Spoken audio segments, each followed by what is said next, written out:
What is going on, everybody, and welcome back to the channel. Today we're going to be talking about some good old Friday night SmackDown. Now, I don't usually do these types of videos. If you watch me, you'll know that I do the Raw reviews and PLE reviews.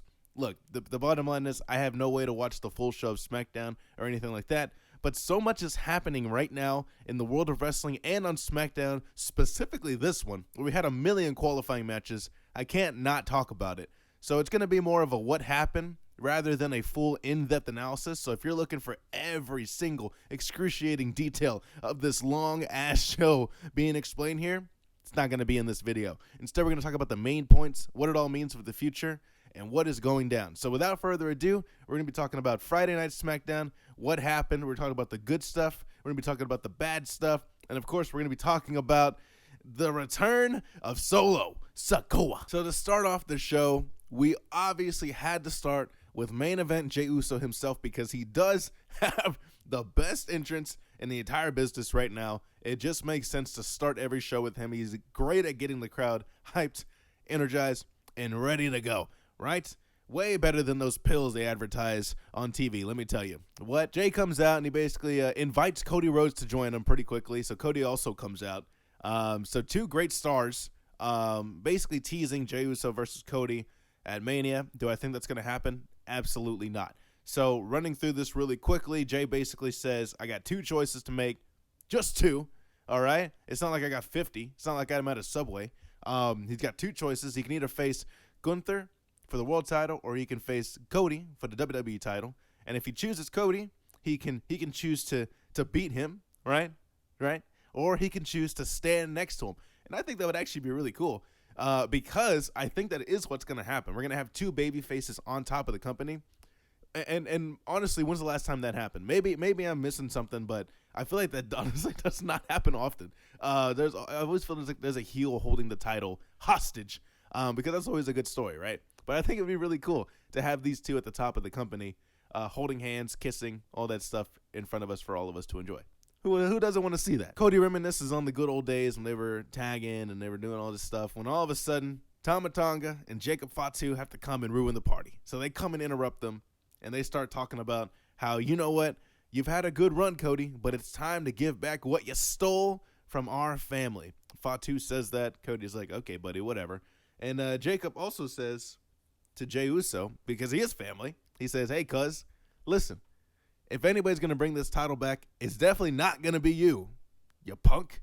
And so that makes Jey Uso upset. He doesn't waste any time. He kicks Tama Tonga in the head, takes his head off. The brawl ensues. And there we go. That sets up the main event for the night. And we are moving on to our first Elimination Chamber qualifying match of the evening. There's going to be a couple of these. That's specifically why I wanted to talk about this, because the Elimination Chamber is coming up and it's looking stacked. And I made my predictions on who's going to win and who's going to be in it. So early predictions on that, check that out after this video if you want to see what I said. But right now, I'm looking pretty good. All right, if anything, this episode just made me feel even more confident about my choices, because it was Bianca Belair versus Piper Niven for that chamber spot. And of course, who better than Bianca Belair to win that thing? So gonna go over the finish really, really briefly. Bianca shows off her strength, like always, by picking up Piper Niven for a KOD and gets the win. But shout out to Niven because she's so good. I saw some highlights of the match. I've seen her work in general in the past. She's just a great professional wrestler. So we definitely need to do something with her in the future. I do think they are going to do Niven versus Green, though, for the U.S. title. And whoever comes out of that, I don't know. Nor do I think it would be that impactful either way. I just think you need to showcase her in more of these important matches. So that's what we should be doing with that. Of course, we got to give Bianca the win there. No surprise. She's going to the chamber. Will Naomi join her? I don't think so. I think that's going to cause a rift because they're always together. But she also very well might join her. So we'll see. And that leads us to DIY and a pretty deadly segment. So DIY is talking about how they beat the Motor City Machine Guns. They killed them. So there's not going to be any chance they're coming back to fight them. Pretty Deadly comes out and they're like, well, we want to fight you. And they're like, no. And they're like, yes. And then Nick Aldis comes out and is like, honestly, DIY, you don't get to say what happens. And Pretty Deadly, you haven't earned anything, so you don't get to say what happens. But I'm going to give you a chance to have a say in what's happening in the future. So I'm going to set up a tag match, non-title, right now, while DIY is in their pajamas, street clothes, whatever you want to call them, and they set up the match. They have the match, and if Pretty Deadly wins, they get a title shot in the future. He didn't say when. Just a looming title shot. Maybe they can cash. What does that mean, by the way? He said that. He said you'll be in line for a title shot. Didn't specify when, why, how, or where. So maybe they can just go to them when they're asleep and be like, hey, remember that title shot? We want it now. I don't know. Ciampa rolls up Prince into a roll-up pin attempt, and he tries to use the ropes. And then the other guy, what's his name? Wilson, I think his name is. I don't know. Kicks him in the face and reverses it. And then Prince does use the ropes to successfully get the pin. So the referee is just completely blind. But I think that's a very funny spot because they are both heel tag teams, both trying to use the ropes. And Pretty Deadly comes out on top. So they're going to get that anonymous random title match at some point in the future.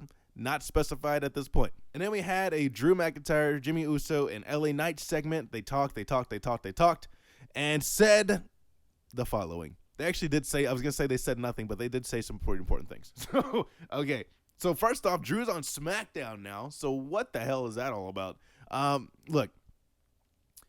He said, by the way, he says he moves because Raw is a toxic workplace. I thought that was funny. And you know, he's got to be somewhere where it's just, he's got to clear his mind. Look, he's got to go through a detox. We've all been there. He's got to say no to the negativity. He's got to be like, you know what? I got to choose better for myself. So that's what he's doing. But what does that even mean? Because I'm just so confused on what we're doing with Drew McIntyre right now. That's like been the biggest disappointment with me so far, is that I feel like we're not doing enough with that man. And we had a clear vision. Take down the bloodline. Everybody who was ever associated with the bloodline finally ending at Roman Reigns. But he's not even going to see Roman Reigns allegedly at WrestleMania. It's going to be Punk, Rollins, and Roman. And that's probably true now because they moved him to SmackDown probably to get away from that. So I don't know what we're doing. Like, did we just stop that? Like, we probably did just stop that because Rollins and Punk are just they're on fire right now. But that sucks because I like Drew. I don't know what he's doing right now. I don't know if they have any big plans for him. I hope they do. But I don't know. It's kind of disappointing. That's all I can say about that. Jimmy Uso comes out, and he's like, hey, man, you might as well have a time machine because you're always living in the past. Like, literally, that's all you do is talk about the past, and you're a crybaby, all this stuff. LA Knight comes out after that and says, hey, you know what? He's not wrong. He actually says, you know what? Men's mental health. If you feel something, you need to let it out, right? Cry it out. Do what you think. But there comes to a point where it's too much. And Drew McIntyre is the biggest crybaby he's ever met in his entire life. Hilarious stuff. I think it's great. But he's not wrong. Where is he wrong? Because Drew, that's all he does right now. And he has absolutely not followed it up with any meaningful wins in the past few months. So I'm with them completely. But anyway, so he comes out. They start talking. And then, so it was reported earlier this week because of the Royal Rumble. I'm sure you guys know about this. Drew McIntyre was actually upset at LA Knight is who they're saying. Look, I don't think that's true. I don't think he actually got upset at the Rumble and stormed out. I do believe it's a work. I believe they're working us like crazy because there they are right here. They're having a little back and forth, and it was just to create buzz. I'm 100% certain about that, and I shouldn't be because I have no access to dirt sheets. I have no access to backstage. I am just saying this, but nonetheless, I am confident that it is a work. So take that with what you will. I don't know. But then that does transition us into the triple threat elimination chamber qualifying match. All right. So it is Jimmy, LA Knight, and Drew McIntyre fighting each other to decide who's going to be in the chamber, who's going to get a shot at the title. Now, look, at the end of the day, Drew McIntyre did win, and he said he did want to go after Cody Rhodes. So I know that that's the direction they're saying, but I know that that's not what's going to happen. Like, John Cena's winning the chamber. So that's what I say whenever I'm like, I know he says, I want to go after the title. I don't think, but he's not going to. So what is he going to do? I don't know. Anyway, so that's what happens. Quick debrief of the finish and what happened there. Jimmy goes for the Uso splash on LA Knight. 1, 2, pulled out the ring is the referee by Drew McIntyre. Oh, no. Jimmy has to go and take out Drew McIntyre with a kick. He goes up to the top rope, delivers a second splash to LA Knight, who rolls him up like with his knees, and then I think he kicks out or something, and then he goes for the BFT. And then, not looking, Drew McIntyre comes and claymores LA Knight in the back of the head with a really cool spot, because then that kind of like triggers the BFT on Jimmy, but also takes out LA Knight. I thought that was pretty creative, actually. And then he gets the win. So Drew McIntyre does win. Did not expect anything less. And like I said, right now, as far as my predictions on Chamber, I'm feeling pretty good. I didn't think LA Knight or Jimmy Uso were going to be in it. I thought Drew was going to be in it. Count that as a win. We had a quick Kevin Owens promo about Sami Zayn furthering that feud, basically saying, Sami, you're a terrible friend. I don't like you.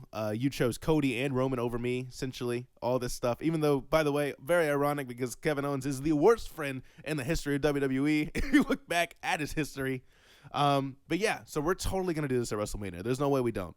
So I know people are split on that. I'm personally on the side of, hey, I just love seeing Kevin Owens and Sami Zayn fight. So I don't care. As long as they're on the show, I think it's going to be a great match. I really do. And they've done it a million times.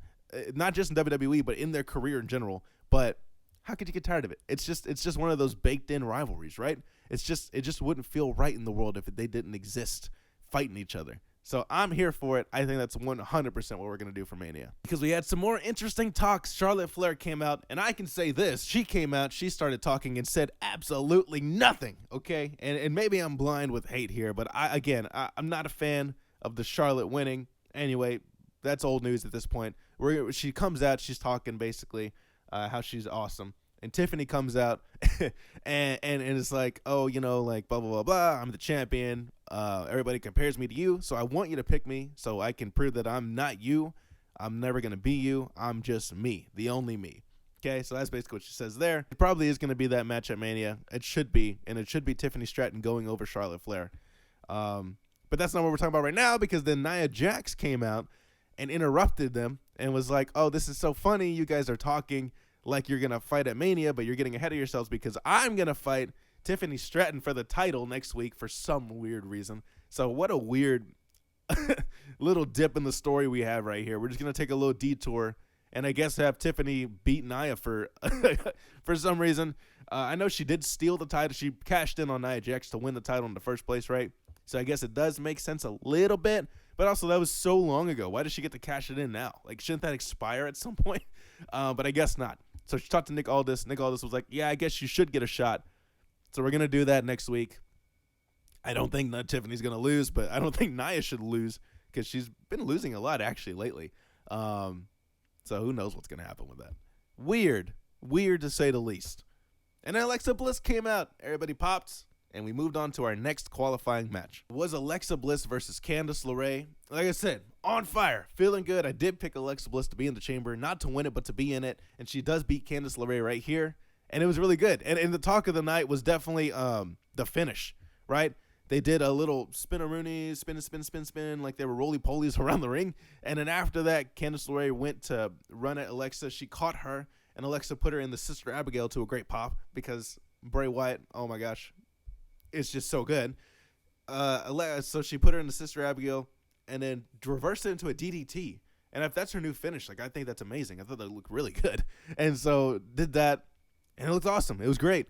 And then she got the win. And that was it. So it's just so nice to see Alexa Bliss back in the ring, back in action. I think she should go on a rampage in the Elimination Chamber. And if I'm fantasy booking, I think the Wyatt Six should appear at the Chamber too. Like, I think we should absolutely do something with that because right now they're on the sidelines just chilling.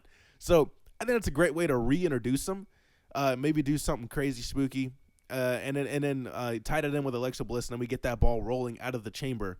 I think that's absolutely what they should do. Hopefully they do that. I'm going to be tuning in, and fingers crossed that something like that happens because right now they're not doing anything crazy. So let's do that. That leads us to our main event. So we have Cody Rhodes and Jey Uso versus Jacob Fatu and Tama Tonga. Typical heel versus face tag team match. Nothing really to say here. You got the good guys facing the bad guys, and somebody's got to win. Of course, at the very end, Cody Rhodes delivers a crossroads to Tama Tonga, gets the win, saves the town, and Mr. Krabs. Everybody's happy. They're cheering. The babies are getting thrown in the air. It's a good day to be American until it wasn't. Until a man in a hoodie emerged from the shadows And that can only mean one thing. Ladies and gentlemen, when you see that hoodie, you know it's going to be the cousin of The Rock. You know it's going to be somebody from that family. It's going to be a bloodline member. You see someone in a hoodie, you go, oh no. Who is it going to be this time? It's going to be next time. It's going to be a baby. It's going to be the youngest child of the family. I'm choking myself up. It's going to be the youngest child of the family coming out in a hoodie, in diapers, and coming out and costing Cody Rhodes his title. I don't know what I'm even talking about at this point. Let's move on. So it was Solo Sikoa making his return, attacking Cody Rhodes and giving him that damn spike to the neck. And I thought that was great. So Solo Sikoa's back. Yay. I miss that guy. I actually like him a lot. Okay, again, another divisive character in play. But I'm a fan of Solo. I think if booked right, he can be a great heel. He can be a great, like, kind of mafia boss style person. And that's saying something, too, because he's also great at being the muscle. And I think he was amazing at being Roman Reigns' muscle. But I think he can also succeed in this role, too, if given the right tools and right opportunity. So, look, is he going to fight Cody? I don't know, because we've already done that. Is he going to fight Roman? We've already done that, too. So I don't exactly know where he goes after this. But he's here. So we're just going to enjoy that for what it is and then tune in and see what they do with him. So many questions, so many possibilities, and that was the end of SmackDown. And there you go. That's what happened. So if you're wondering what happened on SmackDown, those are the important things that happened. There were some other things in there that were not as important in my opinion. Maybe they were to you. Check them out. Look them up. Look at your own discretion. But yeah, thanks for tuning in. We're going to see what happens. Elimination Chamber's around the corner. We're going to be talking about more Elimination Chamber things. We're going to be talking about what's happening with Cody and Jay. All these things around the horizon. So until then, I will see you. Leave a like, subscribe, share. Bye. Yeah.